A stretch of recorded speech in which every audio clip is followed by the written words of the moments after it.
Salam Bapak Ibu Saudara yang dikasihi oleh Tuhan. Selamat tahun baru.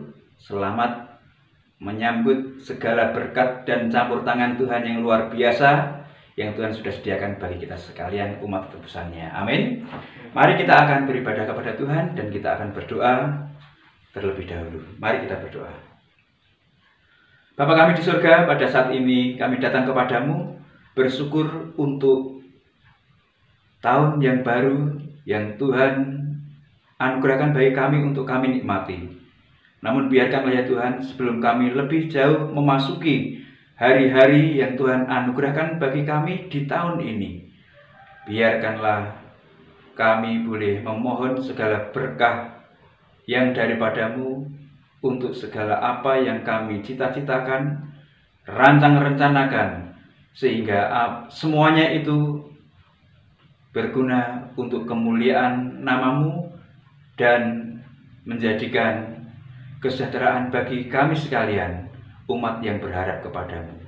Di dalam nama Tuhan Yesus Kristus, kami sambut dan serahkan waktu ibadah saat ini seutuhnya. Haleluya. Amin. Bapak Ibu Saudara yang dikasihi oleh Tuhan, hidup ini adalah kesempatan. Hidup ini hanya untuk kemuliaan nama Tuhan. Yakin dan percayalah, apa yang Bapak Ibu Saudara buat, apa yang Bapak Ibu Saudara rencanakan, apakah hanya untuk kemuliaan kita? Hanya untuk kemuliaan seseorang atau orang-orang yang kita kasih saja, maka hal itu tidak akan memiliki daya manfaat. Namun kalau waktu kita dedikasikan hanya untuk kemuliaan Tuhan, yakin dan percayalah, kesempatan yang Tuhan berikan kepada kita sekalian akan memiliki nilai guna yang luar biasa. Kita naikkan satu pujian, hidup ini adalah kesempatan.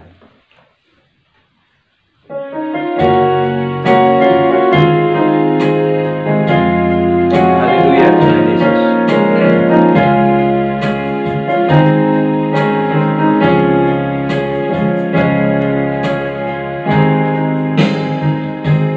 Hidup ini adalah kesempatan. Hidup ini untuk melayani Tuhan. Jangan sia-siakan waktu yang Tuhan beri. Hidup ini hanya sementara.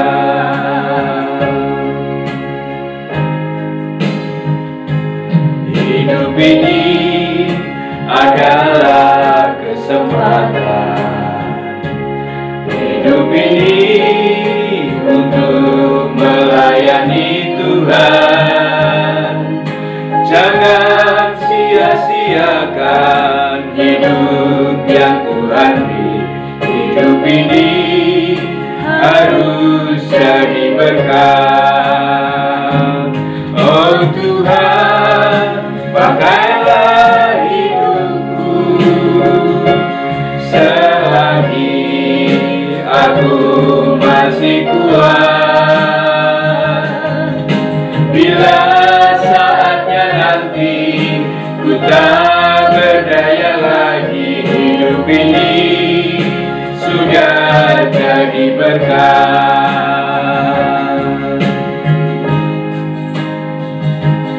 Hidup ini adalah kesempatan. Amin. Haleluya. Hidup ini untuk melayani Tuhan. Jangan sia-siakan hidup yang Tuhan beri. Hidup ini harus jadi berkat. Oh Tuhan, pakailah hidupku selagi aku masih kuat. Bila saatnya nanti ku tak berdaya lagi, hidup ini sudah jadi berkat.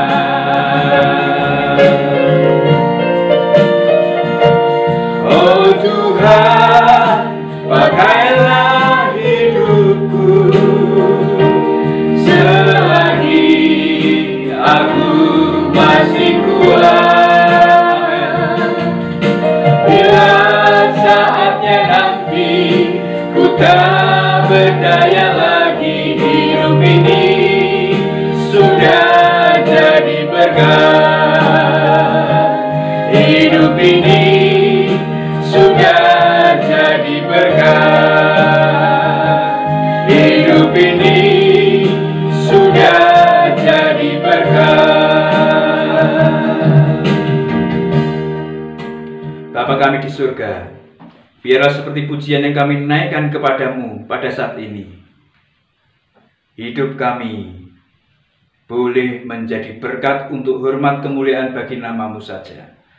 Terpujilah namamu Bapa kekal selama-lamanya. Kami akan bersekutu dengan kebenaran firman-Mu. Engkau memberkati kami sekalian. Pernaungan kasih sayang-Mu nyata atas kami yang ada di tempat ini ataupun dimanapun yang menikmati siaran ibadah ini. Kiranya pertolongan-Mu saja, berkah-Mu saja yang tercurah. Terpujilah namamu. Di dalam nama Tuhan Yesus Kristus kami sambut kebenaran firman-Mu saat ini. Haleluya. Amin.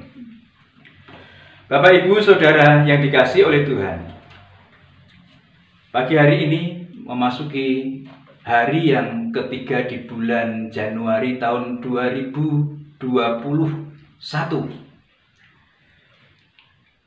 Apa yang sudah kita rencanakan di tahun 2020?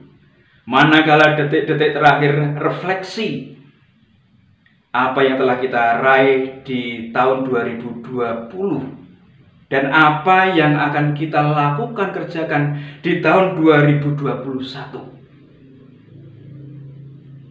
Apakah pada waktu-waktu yang lalu banyak untuk kesenangan sendiri, banyak menyukakan orang lain dan mengabaikan Tuhan, ataukah sudah terkonsentrasi untuk memuliakan Tuhan? Kalau memang sudah terkonsentrasi untuk mempermuliakan nama Tuhan, maka di tahun 2021 lebih heran lagi, lebih dahsyat lagi, kita semua umat tebusan memuliakan nama Tuhan melalui sikap hidup, tutur kata, tingkah laku, sehingga boleh menjadi berkat bagi sesama dan mempermuliakan Tuhan. Amin. Karena kehidupan harus dimaknai. Orang harus memaknai kehidupan yang Tuhan anugerahkan, yang Tuhan berikan. Ada berbagai macam orang di dalam mensikapi kehidupannya. Orang cuek, orang masa bodoh, melakukan sesuatu seenaknya sendiri tanpa target, rancangan, rencana apalagi. Perhatikan baik-baik. Kehidupan ini adalah anugerah Tuhan. Oleh sebab itu, saya ingin mengajak kita sekalian untuk merenungkan kembali apa-apa saja yang telah kita rencanakan untuk memasuki tahun 2021 yang pada saat ini telah 3 hari atau pada hari yang ketiga kita ada di dalamnya. Memaknai hidup atau menjadikan hidup ini bermakna. Sebagai orang-orang yang percaya kepada Tuhan, sebagai orang yang takut taat akan Tuhan, maka biarkanlah kita boleh menjadi orang yang memaknai hidup atau menjadikan hidup ini bermakna. Karena pujian di awal tadi mengatakan bahwa hidup ini adalah kesempatan. Kalau kehidupan semua orang ini adalah kesempatan, seperti di awal tadi saya katakan, apakah orang mau seenaknya sendiri menjalani kehidupannya, ataukah terarah kepada sosok maksud dari penciptaan itu yang telah dirancang-rencanakan oleh Tuhan sendiri di dalam memberikan kesempatan hidup kepada kita sekalian. Mari kita akan membaca Alkitab kita dari surat Yakobus pasal yang keempat ayat yang ke-13 sampai dengan yang ke-17. Kita akan melihatnya bersama-sama, memperhatikan, menghayati kebenaran demi kebenaran yang ada. Judul perikopnya Yakobus pasal yang keempat ayat yang ke-13 sampai dengan yang ke-17.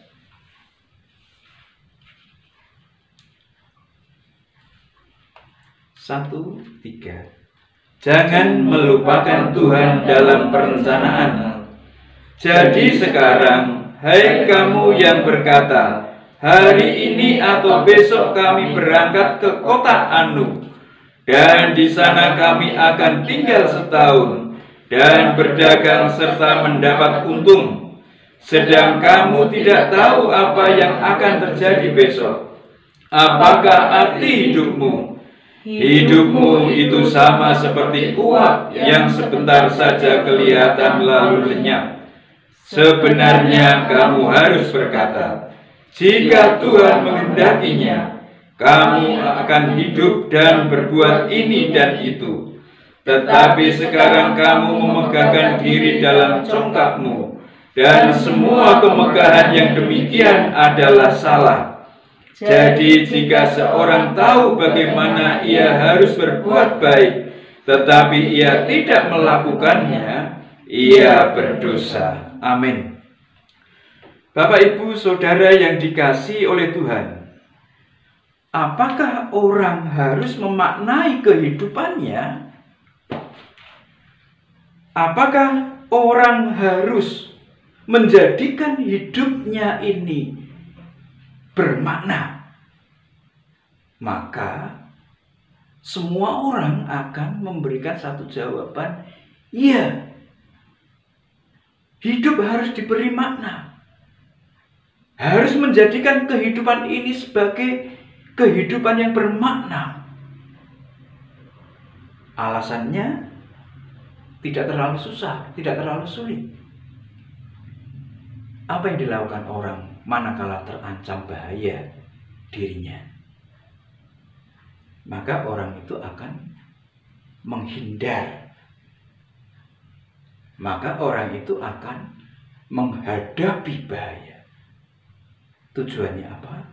Tujuannya selamat. Orang sakit, kenapa perlu dokter? Perlu rumah sakit, puskesmas, atau balai-balai kesehatan yang ada? Mengapa orang datang ke sana? Supaya seseorang itu sembuh dari sakitnya, bisa melewati masa-masa kritisnya, dan orang itu bisa beraktivitas seperti sedia kala. Kenapa seseorang harus berkarya? Kenapa orang harus bekerja? Jawabnya adalah untuk mempertahankan kehidupannya. Saudara yang dikasihi oleh Tuhan, ini semua adalah beberapa alasan kenapa orang harus memaknai hidupnya. Kenapa orang harus menjadikan hidupnya menjadi bermakna. Karena orang pengen eksis, tetap ada di dalam kehidupannya. Oleh sebab itu, manakala ada orang yang bertanya, apakah kehidupan ini harus dimaknai? Iya, harus dimaknai. Harus diberi makna. Harus diberi warna yang bernilai manfaat bagi kehidupan sekarang dan juga kehidupan yang akan datang tentunya. Saudara yang dikasihi oleh Tuhan, nats firman Tuhan pada bagian ini memberikan saran masukan kepada orang-orang Kristen Yahudi yang tersebar pada saat itu, yang diberi perhatian oleh seorang yang bernama Yakobus, saudara Tuhan Yesus Kristus, di mana ada orang-orang yang terhimpit, tertindas karena kepercayaannya kepada Tuhan Yesus Kristus. Tetapi di sisi lain rupa-rupanya Yakobus juga memperhatikan bahwa tidak sedikit pula ada orang yang sukses, ada orang yang berhasil di balik berbagai macam himpitan, tindasan yang dialami oleh orang-orang percaya kepada Yesus pada saat itu. Dan apa yang disarankan, apa yang disampaikan oleh Yakobus adalah kepada orang-orang yang telah sukses. Apa yang terjadi dalam kehidupan orang yang sukses dalam pemandangan diri dan kehidupan Yakobus sebagai hamba Allah, sebagai pelayan Tuhan. Pada bagian ini, Yakobus memberikan satu saran dan nasihat bahwa bagaimana kehidupan ini dimaknai, bagaimana kehidupan orang yang percaya. Meskipun seseorang itu sudah sukses, maka orang itu harus memaknai kehidupannya. Dan bagaimana hal itu diarahkan oleh seorang yang bernama Yakobus kepada orang-orang yang telah di atas angin. Karena kekayaan mereka, pada bagian yang telah kita baca tadi menyebutkan bahwa orang harus memaknai hidupnya. Pada bagian ini secara spesifik adalah bahwa Yakobus menyampaikan harus ada satu sinkronisasi rencana yang dibuat yang mempertimbangkan hari esok, yang mempertimbangkan kehidupan seseorang itu adalah sangat pendek. Dikatakan seperti uap. Saudara yang dikasihi oleh Tuhan, rencana, rancangan yang dibuat oleh seseorang harus mempertimbangkan bahwa orang itu tidak tahu apa yang akan terjadi besok. Dan kehidupannya akan sampai kapan? Sampai di mana? Oleh sebab itu, manakala membuat satu rancangan rencana, harus mempertimbangkan hari esok dan kapan seseorang itu akan dijemput ajalnya oleh Yang Kuasa. Apakah ada yang tahu hari esok apa yang akan terjadi? Tidak ada yang tahu. Apakah seseorang tahu kapan kematiannya tiba? Tidak ada seorang pun yang tahu, kecuali dalam cerita Mahabharata. Bhisma yang agung yang diberi anugerah oleh Sang Hyang Widi untuk menentukan kematiannya.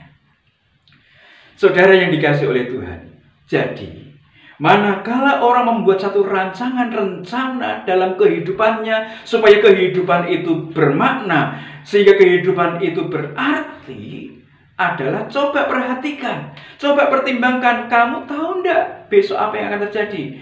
Kamu tahu tidak kematianmu itu kapan? Sehingga manakala orang mengingat hal-hal yang demikian itu, apa yang dirancang-rencanakan, apa yang akan dibuat dengan cita-cita yang diharapkannya, itu adalah sesuatu yang memiliki nilai, sesuatu yang memiliki manfaat.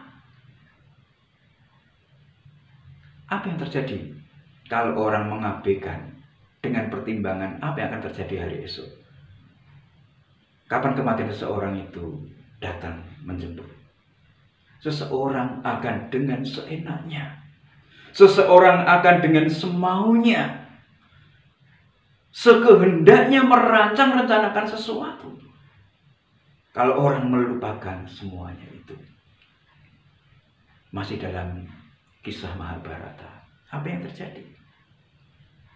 Bhisma yang agung, dia memegang kebenaran untuk keagungannya, menjaga hukumnya, yang sangat dihormati, dikagumi oleh banyak bangsa-bangsa yang ada di daerah tetangganya.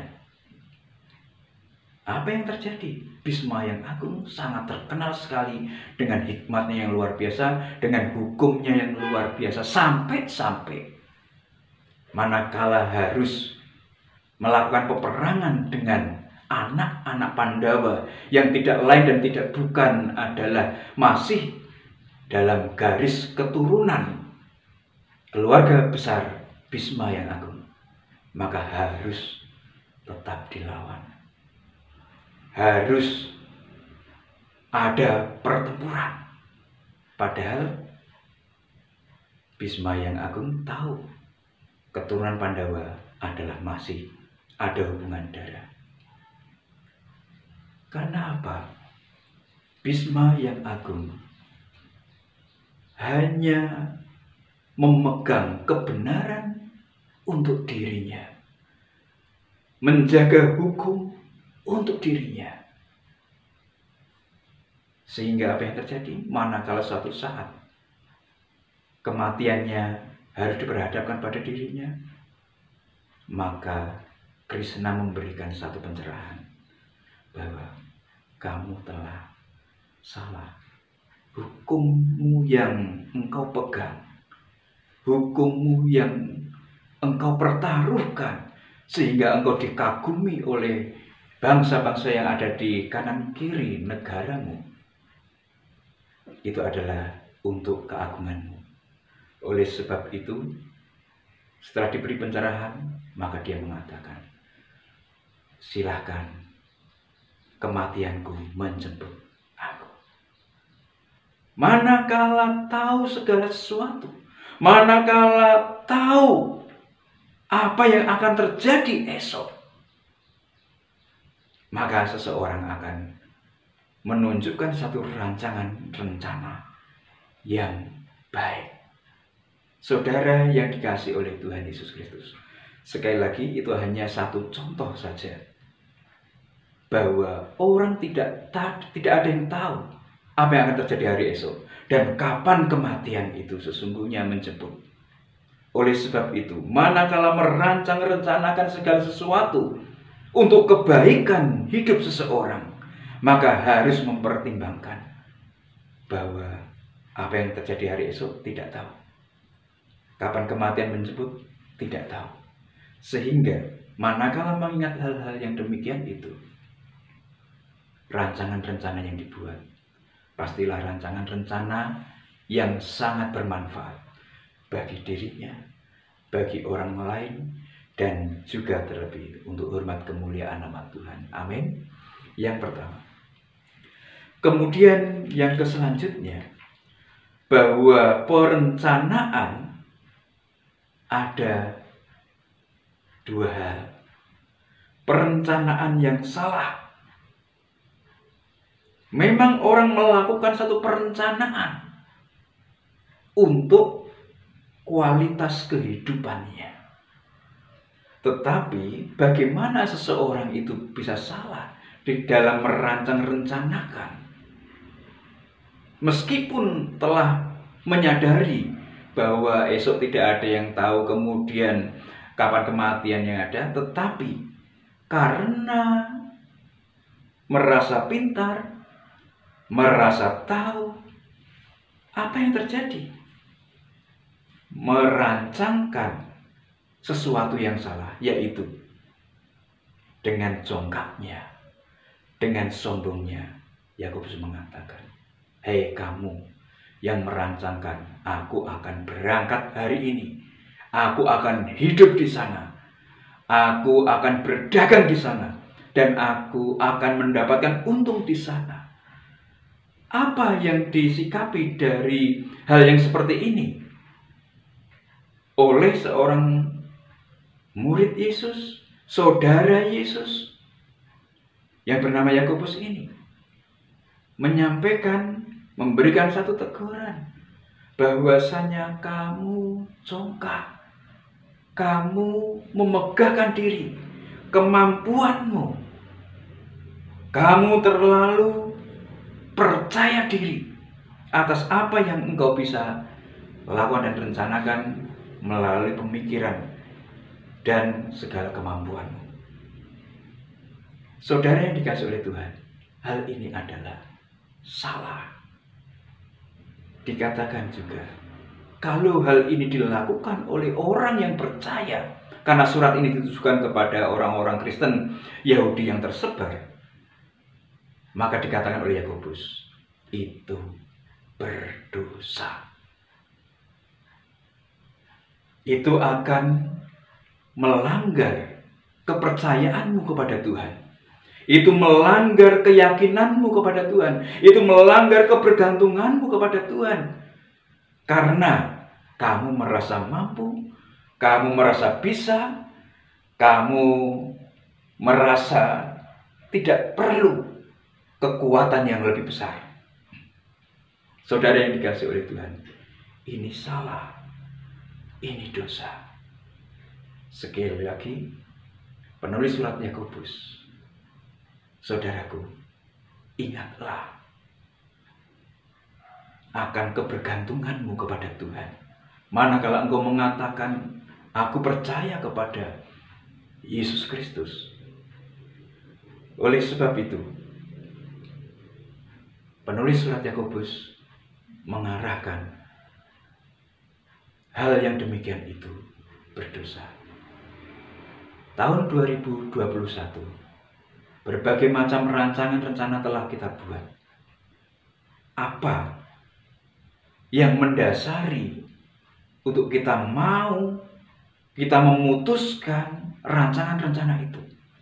Apakah kekuatan sendiri? Karena kecakapan, karena kepintaran atau kemampuan yang luar biasa yang telah dicapai dalam 2020, ataukah atas dasar seseorang percaya kepada Tuhan? Ini yang harus menjadi pemikiran dan pertimbangan kita semuanya. Cita-cita boleh, kerinduan untuk melakukan usaha boleh, tetapi atas dasar apa? Apakah rancangan itu atas dasar kekuatan pemikiran, kemampuan seseorang, ataukah karena kepercayaan kebergantungan kepada Tuhan? Ini yang harus ditanyakan dalam kehidupan pribadi, lepas pribadi. Oleh sebab itu, saudara yang dikasihi oleh Tuhan, Yakobus memberikan satu koreksi. Salah kalau engkau mengandalkan kekuatan manusia. Berdosa engkau kalau mengandalkan kemampuan pribadi. Itu adalah perencanaan yang salah. Dan Rasul Yakobus memberikan satu saran dan nasihat bahwa yang benar adalah sertakan Tuhan dalam perencanaan. Ikutkan Tuhan dalam rancangan rencana yang engkau buat. Apa yang ingin engkau capai, apa yang ingin engkau dapatkan, harus melibatkan Tuhan. Saudara yang dikasihi oleh Tuhan, seseorang harus mengatakan dalam bahasa Arab, insya Allah. Artinya, bila Tuhan menghendaki. Insya Allah, jika Tuhan menghendaki, sudah diperkenalkan pada zaman Rasul Yakobus memberikan satu saran nasihat kepada orang-orang percaya yang tersebar, orang-orang Yahudi yang teraniaya. Kenakan kata, jika Tuhan menghendaki, aku hidup, aku melakukan ini dan itu.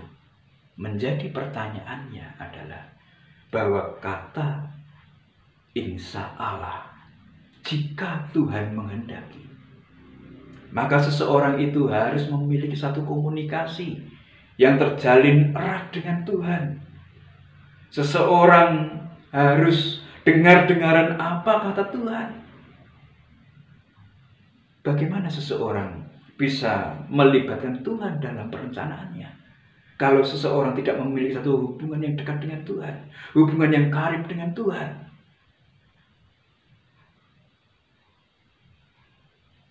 Saudara yang dikasihi oleh Tuhan Yesus Kristus, baca kitab suci, doa tiap hari, memuji Tuhan, buat misbah pribadi, keluarga, untuk mendekatkan diri kepada Tuhan. Yakin dan percayalah, rancangan rencana yang dibuat akan selalu melibatkan pertimbangan-pertimbangan yang daripada Allah. Sehingga apa yang dihasilkan, apa yang didapatkan dari rancangan rencana itu, pastilah yang terbaik untuk diri seseorang, terbaik juga bagi orang lain, dan semuanya itu untuk hormat dan kemuliaan nama Tuhan. Amin. Saudara yang dikasihi oleh Tuhan Yesus Kristus, sekali lagi, di tahun 2021 ini, biarkanlah rancangan-rencana yang kita buat adalah rancangan rencana yang sesuai dengan kehendak Tuhan, melibatkan Tuhan dalam setiap rancangan rencana. Yakin dan percayalah bahwa kehidupan ini akan menjadi kehidupan yang berarti. Kita boleh dikatakan sebagai orang yang memaknai hidup. Kita bisa dikatakan sebagai orang yang menjadikan hidup ini lebih bermakna, karena kita melibatkan Tuhan dalam setiap rancangan rencana yang dibuat. Haleluya. Tuhan Yesus memberkati. Kita tunduk kepala dan berdoa. Hosana bagimu ya Tuhan, kami bersyukur kepadamu. Biarkanlah pada saat ini kami boleh menghidupi rancangan rencana yang kami buat bukan karena kekuatan kami, tetapi atas satu petunjuk-petunjuk yang daripadamu.